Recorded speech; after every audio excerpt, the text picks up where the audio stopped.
नमस्कार। शोम रतूड़ी एनालिसिस में आपका स्वागत है।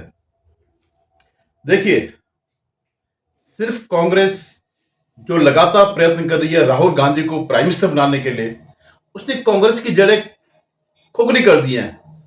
उनकी जड़ें सूख गई हैं। जो एक बड़ा वृक्ष दिख रहा आपको 140-45 साल पुराना वृक्ष दिख रहा है, उसकी जड़ें खत्म हो गई, सूख गई हैं, उसका तना खोखला हो गया है। सिर्फ राहुल गांधी को प्राइम मिनिस्टर बनाने के लिए क्या क्या षड्यंत्र नहीं हो रहे हैं।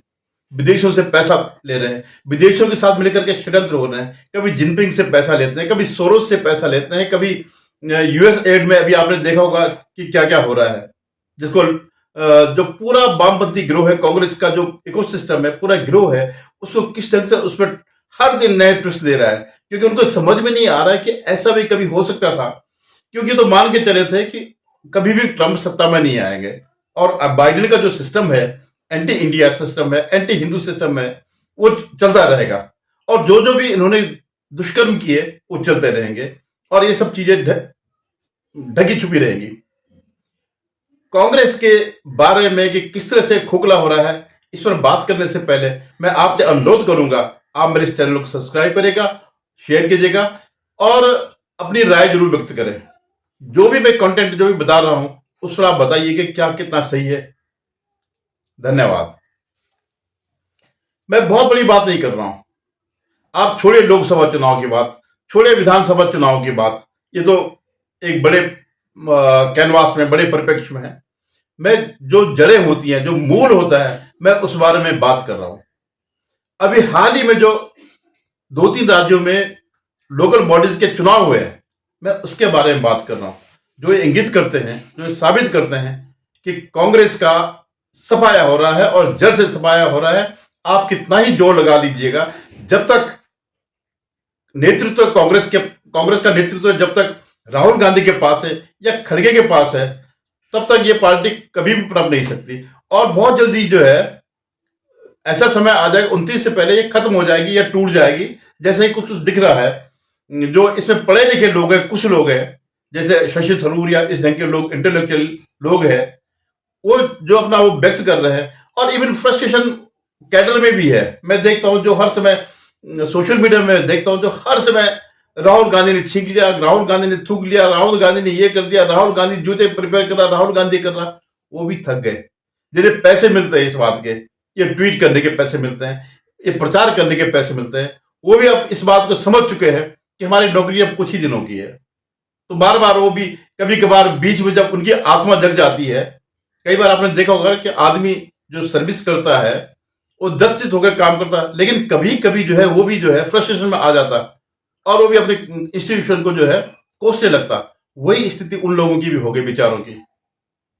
वो भी परेशान हो गए, हर बार हार हार करके। तो मैं ये बात बता रहा हूं कि क्या हुआ है। जो इन 3 राज्यों में भी जो चुनाव की मैं बात कर रहा हूं, जो लोकल बॉडीज की थे, एक तो गुजरात, एक छत्तीसगढ़ और एक उत्तराखंड, ये सब आसपास हुए जनवरी फरवरी में। ये सब जो है चुनाव हुए, उनके परिणाम आ गए। ये परिणाम बहुत गंभीरता से सोचने की बात है। ये परिणाम क्या साबित करते हैं? आप भूल जाइए प्राइम मिनिस्टर, भूल जाइए लोकसभा में 50 से ऊपर जाने की। यहीं से आप देख लीजिए कि आप अगले चुनाव में कहां जाएंगे, या जनता का आप पर कितना फेथ रहेगा। मैं बात करता हूं सबसे पहले गुजरात। गुजरात में एक ही म्यूनिसिपल कॉर्पोरेशन जूनागढ़, उसका चुनाव हुआ, और 68 नगर पालिका और 3 तालुका पंचायत, इनका चुनाव हुआ। तो वैसे तो गुजरात तो आप ये समझ लीजिए कि ये उसका हो गया है, बीजेपी का जो है होम ग्राउंड हो गया। जितना मर्जी चौके छक्के मार लो, वो मार देंगे। और मैं आपको एक चीज और बता रहा हूं कि गुजरात में जो है मैक्सिमम, जो पिछली बार चुनाव हुए थे, तो मैक्सिमम सीटें लगभग 99 विधानसभा चुनाव में कांग्रेस को मिली थी। और तब उन्होंने कहा था कि हम जो है इसको, मतलब उसको मॉरल विक्ट्री बताया उन्होंने। जैसे अभी 99 अभी लोकसभा में भी मिली थी, तो उसको भी उन्होंने मॉरल विक्ट्री बताया। लेकिन कभी विक्ट्री नहीं लेंगे वो। क्यों नहीं लेंगे? क्योंकि इनकी जड़ें बिल्कुल कट चुकी है। और विशेषकर अब जनता भी समझ रही है इनके भाव को। जिस हिसाब से अभी कुंभ में कितना कुप्रचार हो रहा है कुंभ के बारे में, चाहे वो अखिलेश हो या कांग्रेस के जो भी ये वो जो कह रहा था खड़गे कि ये कुंभ में नहाने से क्या रोटी मिलती है, पेट भरता है, नौकरी मिलती है, तो ये इनके अंदर खींच पैदा हो रही है। 50-60 करोड़ लोग आ गए हैं, करीबन 110 करोड़ माना अगर हम हिंदुओं की जनसंख्या मांगे, उसमें से इतने लोग ने स्नान कर दिया है, पवित्र संगम में जाकर के डुबकी मारी है। मैं ये नहीं कहता हूं कि ये लोग बीजेपी के वर्कर है, बीजेपी के कार्यकर्ता हैं, या बीजेपी के समर्थक हैं, या बीजेपी के वोटर हैं, ये नहीं होंगे इनमें से। लेकिन अगर आप इसी तरह से अगर आप करते रहोगे, सनातन का अपमान करते रहोगे, सनातन को बदनाम करते रहोगे, तो ये इनमें से एक न एक परसेंटेज जरूर जाएगा, वो प्रो बीजेपी हो ही जाएगा कि यार देखो हम क्या कर रहे हैं, हम अपने कष्ट से जा रहे हैं, इतने दूर दूर से जा रहे हैं, कोई पैदल जा रहा है, कोई कैसे जा रहा है, कष्ट लेकर के जा रहा है, सारी झंझटें देख रहे हैं, लेकिन ये एक पूरा का पूरा जो सिस्टम है इनका, इंडी गठबंधन का, वो बदनाम करने में लगा हुआ है। बताइए, ये ममता कहती है कि ये कुंभ नहीं है, मृत्यु कुंभ है। कितनी शर्म की बात है, किसी और उसके लिए कह सकती है? किसी और वो जो धार्मिक आयोजन होते हैं वहां भी भगदड़ मचती है और वहां पर भी लोग मारे जाते हैं, क्या बोल सकती है क्या इस ढंग से जो बात कर रहे हो? कोई ऐसा धार्मिक आयोजन नहीं होगा, बहुत कम ऐसे होंगे, और ये तो इतना बृहद स्तर पर है कि जिसकी कल्पना कोई कर ही नहीं सकता। और विदेशी इस बात को लेकर के बहुत चक्के है, वो योगी आदित्यनाथ की जी की जो मैनेजमेंट है उस पर आश्चर्य व्यक्त कर रहे हैं। तो मैं ये कह रहा हूं कि क्या स्थिति थी, तो वहां पर केवल एक ही महानगर निगम जो है जूनागढ़ था, वो जो है बीजेपी ने जीता। और कितने उसमें वो लिए उसने, जो उसमें 48-60 जो सीट थी, जो कॉर्पोरेटर होते हैं उसमें से 48 उन्होंने जीता। 48 में से 11 कांग्रेस, 48 के बाद जो 60 में से 11 कांग्रेस और एक इंडिपेंडेंट था। तो कहां 48, कहां 11? और जबकि जूनागढ़ को ये मानते हैं कि ये हमारा वो है, उसके पीछे ऐतिहासिक कारण भी है। गुजरात में जो है 68 नगर पालिका और 3 तालुका पंचायत में भी चुनाव हुए। अब देखिए आप 68 म्यूनिसिपैलिटीज में जो है बीजेपी को 68 में से 62 मिली, कांग्रेस को 1 और समाजवादी पार्टी को 2 मिले। तो ये 2 कौन सी हो सकती हैं? ये वो सीटें हैं जो अदरवाइज कांग्रेस को मिलती, क्योंकि दोनों का वोट बैंक एक है। और इसमें एक अच्छी बात यह है कि वो आम आदमी पार्टी जो इसके वोट बैंक को खा रही थी कांग्रेस को, जिसने पूरी जगह से इसको उखाड़ दिया, उसको बहुत ज्यादा सफलता नहीं मिली, कहीं नहीं मिली। मतलब आम आदमी पार्टी को अगर मैं ये मानूं तो उसको केवल एक ही म्यूनिसिपैलिटी में जो है 1840 में से एक ही जगह 27 मिले, उसमें 20 एक जगह मिले और 6-7 और मिले, तो टोटली मुस्लिम डोमिनेटेड वो है। तो ये जो है ये किसकी है? चाहे आम आदमी पार्टी को मिल रही हो, और ये तो समाजवादी पार्टी तो बिल्कुल नई एंट्री है, तो उसने वहां भी वो कर दिया, डेंट मार दिया। अब जिनको ये अपना समझते थे राहुल गांधी, वो जो है अब इन पे विश्वास नहीं करते, वो समझ चुके हैं, आप ये देखिएगा, वो समझ चुके हैं इनके अंदर इतने गट्स नहीं कि बीजेपी को हरा सके। तो ये इसमें थी। तो 68 म्यूनिसिपैलिटी में 62 ये 62 बीजेपी, 1 कांग्रेस और 2 म्यूनिसिपैलिटी समाजवादी पार्टी। और जो 3 तालुका पंचायत थी उसमें से सारे के सारे 3 के 3 जो है वो जीत गए। अब जो म्यूनिसिपैलिटीज में जो 68 म्यूनिसिपैलिटीज जो सीट थी, 1840 सीट थी, मतलब जो वार्ड जो पार्षद होते हैं उनमें से 1341 1341 बीजेपी ले गई, कांग्रेस ले गई है। अब आप देखिए 1341 और कांग्रेस ले गए 252, 252, यानी 1100 कम उससे। और उसके पैरेलल आप देखिए इंडिपेंडेंट 151, बीएसपी 43 और आम आदमी पार्टी 27 और अन्य 8, यानी इंडिपेंडेंट और कांग्रेस में सिर्फ 100 का फर्क है। और अगर ये बीएसपी, इंडिपेंडेंट 27 और अदर 8 को मिला दिया जाए तो कांग्रेस की संख्या से भी ज्यादा हो जाता है। यानी कांग्रेस का जो है गुजरात में सफाया हो रहा है। और ये नहीं है कि जो ये अन्य आ रहे हैं वो बीजेपी की कीमत पर आ रहे हो, नहीं, ये कांग्रेस की ही कीमत पर आ रहे हैं। अब मैं दूसरा राज्य की बात करता हूं, छत्तीसगढ़। छत्तीसगढ़ में जो है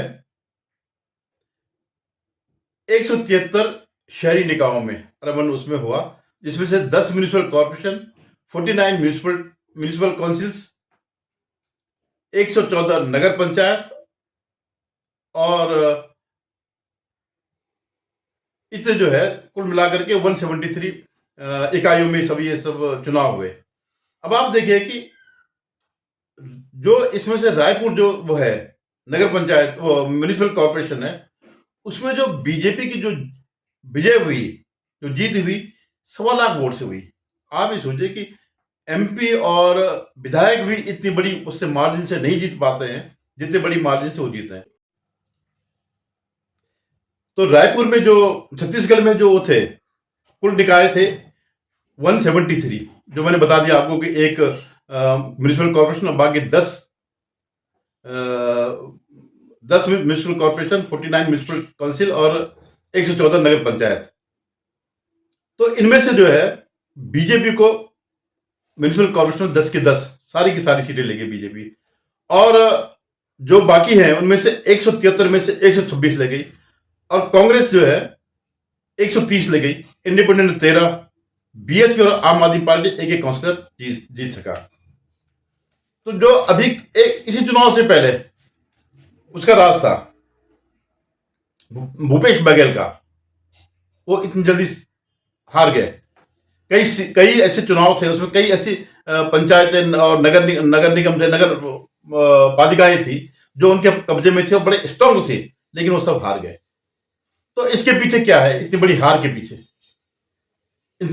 पीछे यही है कि वो जो कुछ भी कांग्रेस का हाईकमान कर रहा है, जो वर्तमान हाईकमान है, उसका जनता पर कोई फर्क नहीं पड़ रहा। और जो 99 जो सीट लोकसभा में आई थी, इनफैक्ट उसका भी पोल खुलेगी, ये जो उनके साथी दल थे उनकी वजह से आई, इनका अपना कोई करिश्मा नहीं था। और अब साथी जो है वो भी इस बात को जानने पहचान लग गए। अब आप देखिए गुजरात में समाजवादी पार्टी तो इंडिया अलायंस का था, लेकिन वो गुजरात में चले गए, उन्हीं का वोट खा लिया। दिल्ली तो आपने देख ही लिया था कि आम आदमी पार्टी और ये चले गए, और अब बिहार में जो है परीक्षा होनी है। अब मैं आता हूं एक महत्वपूर्ण राज्य है, तो छोटा सा जैसे छत्तीसगढ़ है वैसे वो भी है, उत्तराखंड में जो है 11 म्युनिसिपल कॉर्पोरेशन थे, 43 म्युनिसिपल काउंसिल थी, 43 म्युनिसिपल काउंसिल और 47 नगर पंचायत, कुल मिलाकर के ये 100 करीबन थे। जो महानगर थे, जो 11 थे, उसमें से 11 में से 10 बीजेपी ले गई, और एक जो है एकमात्र जो है वो ले गया इंडिपेंडेंट। वो कांग्रेस नहीं ले गई, बहुजन समाजवादी पार्टी नहीं ले गई, कोई और नहीं ले गया। जो म्युनिसिपल काउंसिल थे 43 में से 17 बीजेपी, 12 कांग्रेस और 13 इंडिपेंडेंट। आप जरा इस बात को थोड़ा नोट करिएगा कि 13 इंडिपेंडेंट, 15 दोनों ले गए, नहीं 12 और 17 बीजेपी और कांग्रेस, और 13 उनके पास इंडिपेंडेंट के पास। और जो नोटिफाइड 46 जो नोटिफाइड एरिया काउंसिल थे, उसमें से 15 तीनों, और एक बीएसपी एक ले गई। अब आपको बताता हूं कि जो वार्ड मेंबर थे, तो म्युनिसिपल में 444 थे, उसमें से 261 बीजेपी के पास, कांग्रेस के पास 85, बीएसपी के पास एक 192 इंडिपेंडेंट, और एक मात्र यूकेडी के पास है। फिर तो आगे बता देता हूं मैं कि म्युनिसिपल काउंसिल के 444 थे, 129 आईएनसी बीजेपी के, और 46 कांग्रेस के, और 269 इंडिपेंडेंट। ऐसे नोटिफाइड एरिया के 298 थे, जिसमें से 67 बीजेपी, 37 कांग्रेस, एक बीएसपी और 190 इंडिपेंडेंट, और 2 मेंबर जो है आम आदमी पार्टी के चुने गए। अब मैं इसमें एक उत्तराखंड की स्थिति बिल्कुल अलग है। म्युनिसिपल कॉर्पोरेशन की बात आप छोड़ दीजिएगा, जो 11 में से 10 हो जीते, हालांकि एक वो तब भी हार गए, लेकिन फिर भी ये छोड़ दीजिएगा। लेकिन जब मैं म्युनिसिपल काउंसिल की बात करता हूं, तो 17 में से 12, 43 में से 17 बीजेपी, 12 कांग्रेस और 13 इंडिपेंडेंट। कितना फर्क है, कितना कम मार्जिन है। ऐसे नोटिफाइड एरिया में 15 आउट ऑफ 46, 15 और एक, यानी यहां पर जो है, यहां पर उत्तराखंड में बीजेपी अपनी वो चमक हो रही है, बीजेपी अपना बेस खो रही है, और उसको वो जो बेस खो रही है उसको कांग्रेस, उसकी भरपाई कांग्रेस नहीं कर रही है, इंडिपेंडेंट कर रहे हैं। इवन आम आदमी पार्टी का कहीं अता पता नहीं, जो पिछली बार, क्योंकि तो सब ट्विटर वाले हैं, सोशल मीडिया वाले हैं, इनका एक्चुअली बेस कुछ नहीं है इनका, लेकिन ये है कि हल्ला मचाते रहते हैं कि हाँ हम आ गए, तो वो भी सफाया। लेकिन इंडिपेंडेंट का आना ये एक बहुत बड़ा संकेत है कि दोनों राष्ट्रीय पार्टियों से उनका वो खत्म हो रहा है, मोह भंग हो रहा है वहां की जनता का। और उसके पीछे सबसे बड़ा कारण क्या है? वहां का प्रशासन। उत्तराखंड में जो बीजेपी है, लोगों ने वोट बीजेपी को दिया, मोदी के नाम पे दिया, शाह के नाम पे दिया, योगी के नाम पे दिया, धामी के नाम पर नहीं दिया। लेकिन जब सरकार बनी तो वो सत्ता जो है इनके पास नहीं है, वो सत्ता भूमाफियों के पास है। अगर आज आप देखें वहां पर, तो जो भूमाफिया हैं वो कब्जा कर रहे हैं जमीनों, लोगों की जमीनों पर, और लोग असहाय खड़े हैं। न मुख्यमंत्री कुछ करता है, न कोई संगठन कुछ करता है, न सरकारी अधिकारी कुछ करता है। लोग रो रहे हैं, परेशान हैं, कोई सुनने वाला नहीं है। क्योंकि एक गठजोड़ बन गया है, जो नेक्सस है, जिसको योगी जी ने जो है उत्तर प्रदेश में तोड़ा, वो यहां पनप रहा है। तो बीजेपी अपनी वो जमीन खो रही है, लेकिन उस जमीन को कांग्रेस नहीं पकड़ पा रही है, उसको कांग्रेस के पास नहीं जा रहा, वो इंडिपेंडेंट, यानी एक तीसरी शक्ति का एक प्रादुर्भाव होने के ये संकेत हैं। अगर इस मंत्रिमंडल में अगर चेंजेस नहीं लाए गए, अगर धामी जैसे लोगों को नहीं हटाया गया, तो आप मान के चलेगा अगली बार एक हंग असेंबली आ सकती है।